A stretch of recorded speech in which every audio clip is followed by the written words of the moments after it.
Get ready. Three, two, one, start. This is the third meeting of the Central Advisory Board of Education since India attained her independence. It is now necessary, in the light of experience we have gained in the last 3 years, to consider carefully and dispassionately our hopes and plans for the education of free India in the coming years. It was but natural that after the attainment of freedom, we should have considered ambitious programs for the expansion of our national education. This was necessary as education is one of the most important of our nation building activities. We had also to make special efforts to wipe out the deficiency in education created by over 100 years of foreign rule. It was in this spirit that the Ministry of Education prepared a program of work for the next 10 years. It was obvious that we had to build our educational structure from its very basis and improve it both qualitatively and quantitatively. The number of our literates was and is lamentably low. Even the literacy that is imparted is not of the highest quality. In view of the demand for an all round expansion and improvement, it became necessary to fix an order of priorities so that our limited resources were not frittered away in attempting too many things simultaneously. You will remember that it was with this object in view that the Ministry of Education, with your general support, proposed that our immediate objectives should be four, namely, one of the provision of basic education on a universal, free, and compulsory basis for all our school going children. 2. The provision of adult education in order to wipe out the colossal illiteracy of our masses. 3. Improvement and expansion of technical education in order to solve the problem of manpower for industrial and technical development. And 4. The reorganization and improvement of university education from a national point of view. Para.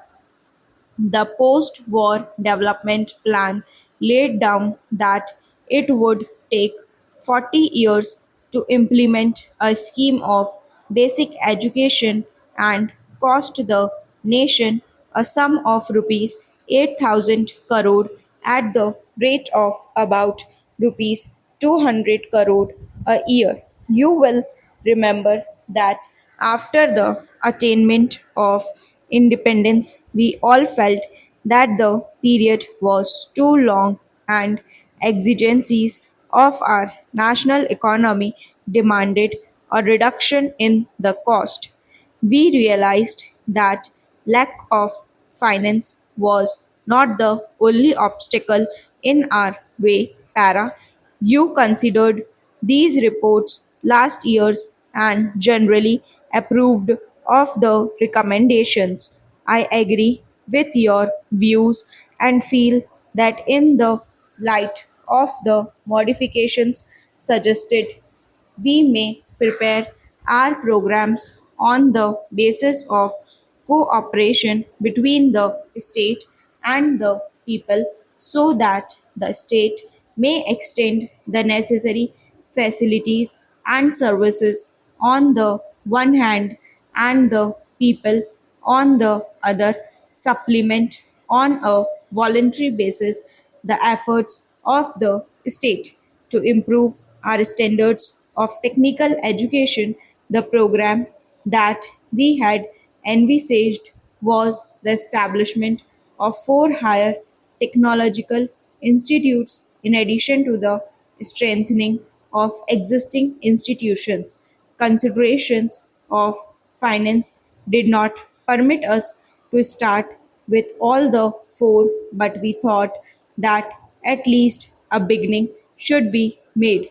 The Eastern Higher Technological Institute near Calcutta was taken in hand, though even waiting for the construction of all the necessary buildings. The scheme is in progress, and I hope that the next academic year will see the first batch of teachers and students working in this institute. Simultaneously, it has been our aim to strengthen the existing institutions by improving their quality and increasing their capacity. In the field of university education, the Indian University Education Commission, under the chairmanship of Professor Radhakrishnan, was asked to submit its report within 9 months. You will be glad to know that it has already done so. The report is before you, and one of the main functions of this meeting of the board will be to consider the recommendations of the Commission. I have even, at the risk of some repetition, recapitulated these points so that we may be in a position to judge where we are. You will appreciate that so far as planning is concerned, the ministry is ready with its program in all the four fields mentioned by me. I would therefore like to draw your attention to the obstacle which stands in the way of their immediate implementation. You will remember that in 1947, the problem of refugees from Western Pakistan absorbed almost all the energy and a major portion of the finances of the nation. There was therefore no hope of adequate funds being available for educational expansion in the immediate future, but in spite of these difficulties, the budget for 1998-99 saw an increase in provision for education.